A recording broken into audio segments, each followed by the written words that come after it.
तो हेलो, क्या हाल है दोस्तों। तो आज की वीडियो में मैं लेकर के आया हूँ बहुत ही बेहतरीन साइकोलॉजिकल हॉरर मूवी जिसका नाम है वाइवेरियम। जिसके अंदर हमें दिखाया है कि कैसे एक कपल घर खरीदने के लिए एक अनजान जगह पे जाते हैं और वहाँ की भूल भुलैया में फंस के रह जाते हैं। अब वो इस जगह से कैसे निकलेंगे या निकल भी पाएंगे कि नहीं, वो आपको इस वीडियो के एक्सप्लेनेशन में आगे पता चलेगा। वैसे मेरी आप सबसे अपील कि वीडियो को लाइक कर देना और चैनल पे नए हो तो सब्सक्राइब जरूर करना। और अब फटाफट इस वीडियो को शुरू करते हैं। तो कहानी शुरू होती है जेमा से, जो कि एक स्कूल में छोटे बच्चों को पढ़ाती है। और जब जेमा अपने स्कूल से बाहर निकलती है तो उसकी एक दोस्त उसे जल्दी से घर खरीदने को कहती है, क्योंकि फिलहाल इस वक्त जेमा अपने लिए एक नया घर ढूंढ रही है। और वो उससे कहती है कि जल्दी से जल्दी घर खरीद लो क्योंकि प्रॉपर्टी के दाम बढ़ते चले जा रहे हैं। जिसके बाद जेमा अपने बॉयफ्रेंड टॉम से मिलती है और उससे किसी प्रॉपर्टी एजेंट के पास जाने को कहती है। जिसके बाद ये दोनों एक प्रॉपर्टी एजेंट से मिलते हैं जिसका नाम होता है मार्टिन। और इस जगह पे मार्टिन के हाव भाव बड़े ही अजीब से होते हैं, मानो कि वो कोई इंसान है ही नहीं, जैसे वो कोई एक इमोशनलेस रोबोट हो। और उस जगह पहुंच के जहां ये लोग लाइन से रखे हुए घरों के मॉडल्स को देख रहे होते हैं और मार्टिन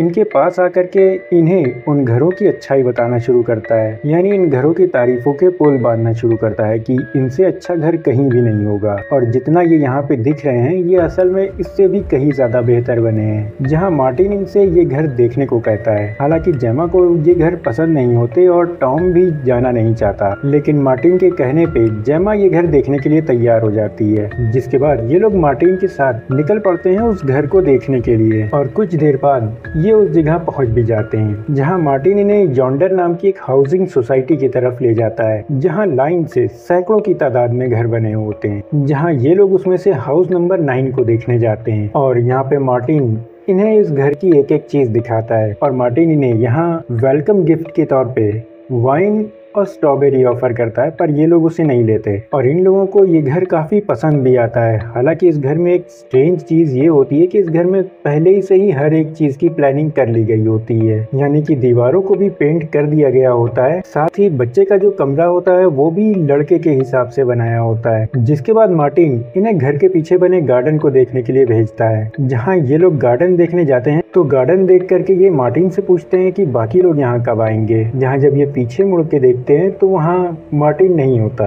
जिसके बाद ये लोग घर के बाहर निकलते हैं, पर शॉकिंगली बाहर मार्टिन की कार भी नहीं होती, यानी वो इन्हें यहाँ अकेला छोड़ के चला गया था। जिसके बाद ये लोग भी यहाँ से निकलते हैं और जेमा ड्राइव करती है, जहाँ पर कुछ दूर ड्राइव करने के बाद वो वापस हाउस नंबर 9 के सामने ही आ जाती है।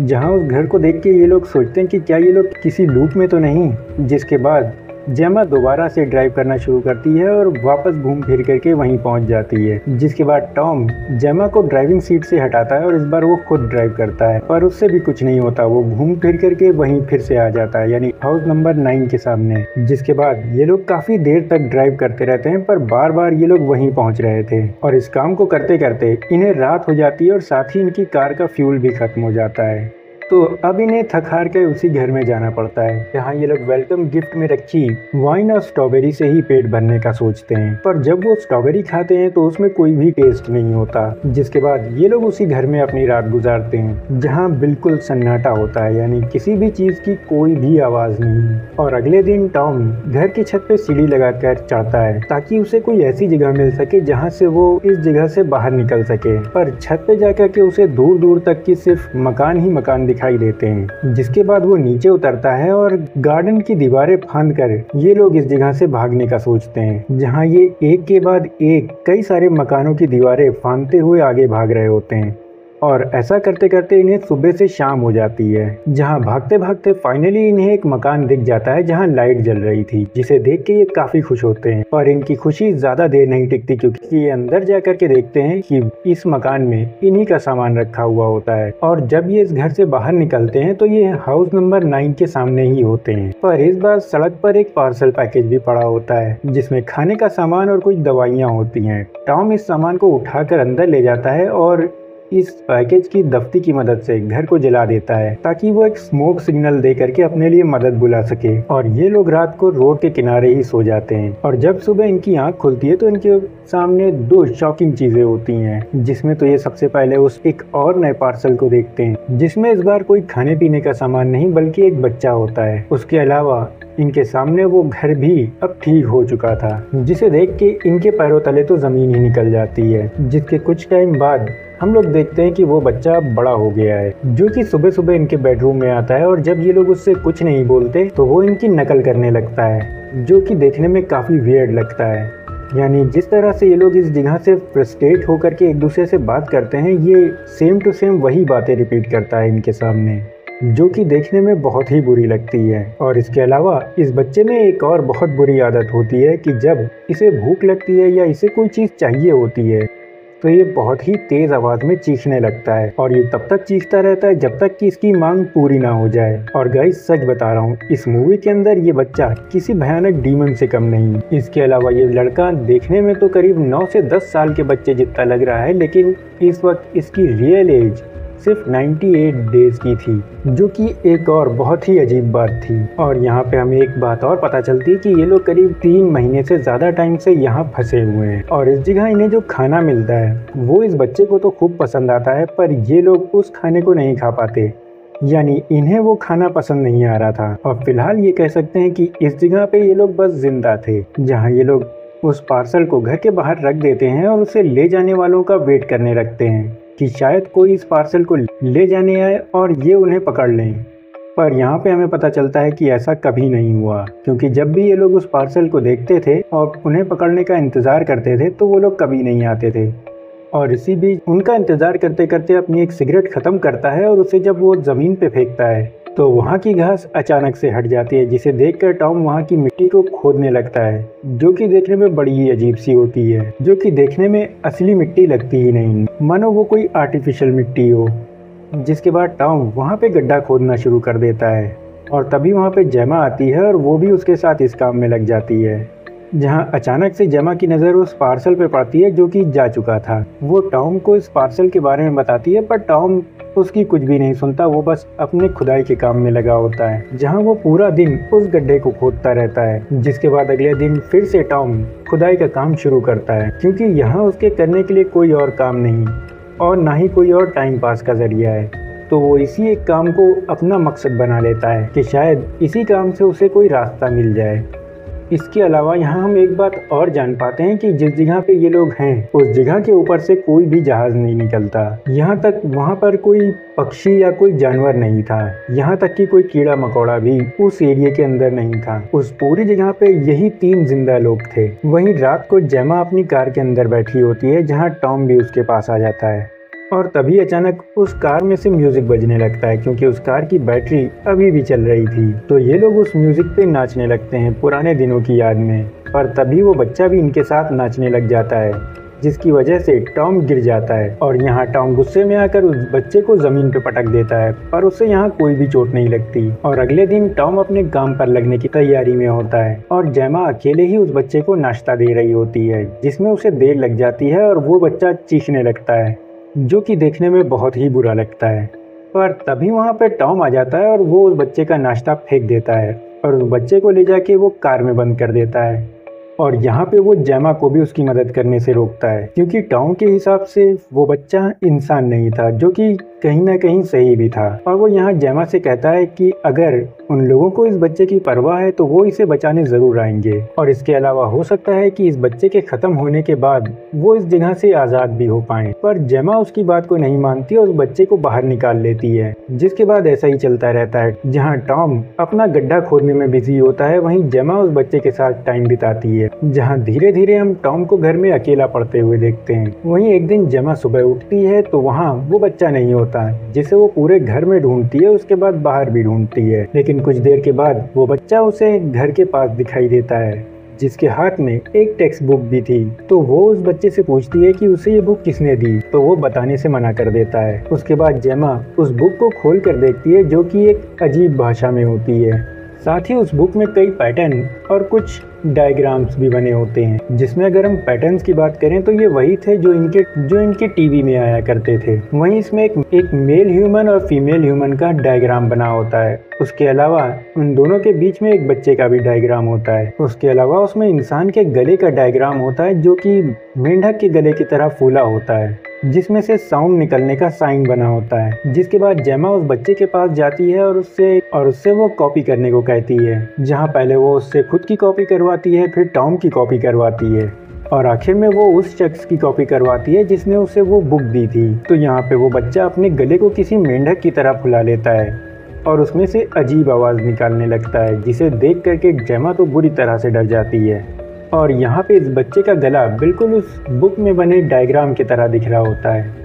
जिसके बाद कुछ वक्त और बीतता है और वो बच्चा अब बड़ा हो गया था, यानी कि कुछ ही वक्त में वो लड़का पूरा जवान हो गया था। वहीं टॉम अभी भी उस गड्ढे को खोदने में लगा रहता है, जहां उसे लगता है कि इस गड्ढे में नीचे से आवाज़ें आ रही हैं, तो वो उसे और भी जल्दी खोदने लगता है। जिसके बाद जब वो घर आता है तो वो काफ़ी बेहाल हो चुका था। साथ ही हमें इस बात का भी पता चलता है कि उसने काफ़ी दिन से खाना पीना छोड़ दिया था, जिससे कि उसकी हालत दिन ब दिन बिगड़ती जा रही थी। और कहीं ना कहीं वो इस गड्ढे को खोद करके रास्ता बनाने की उम्मीद में ही जिंदा होता है। और जब वो घर आता है तो जेमा उसके लिए खाना लेके आती है और उससे कहती है कि अब तो उसे खाना खाना ही होगा।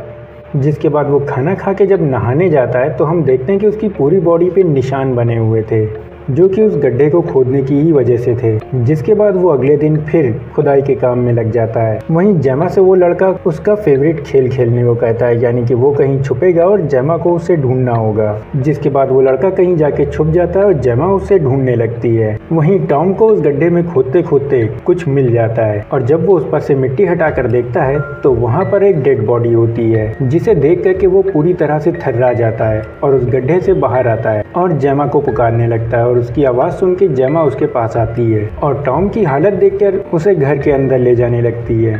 लेकिन घर अंदर से लॉक होता है और अंदर वो लड़का इनके सामने बैठा हुआ टीवी देख रहा होता है, जो कि इन्हें देख करके अपना मुंह फेर लेता है। और इस जगह पे टॉम की सारी उम्मीदें उस गड्ढे ही से थी, जो उसे जिंदा रखे हुए था, और ये हादसा उसे पूरी तरह से नाउम्मीद कर देता है। जिसके बाद टॉम जेमा की ही बाहों में अपना दम तोड़ देता है। जिसकी अगली सुबह वो लड़का एक पार्सल लाता है, जिसके अंदर टॉम की बॉडी को रखने के लिए एक कवर होता है, जिसे देख के जेमा तो बिलक बिलक के रोने लगती है और यहाँ पे वो खुद को संभाल नहीं पाती। जिसके बाद वो लड़का टॉम की बॉडी को उस पैकिंग में डालता है और उसकी बॉडी को टॉम के ही खोदे हुए गड्ढे में डाल देता है।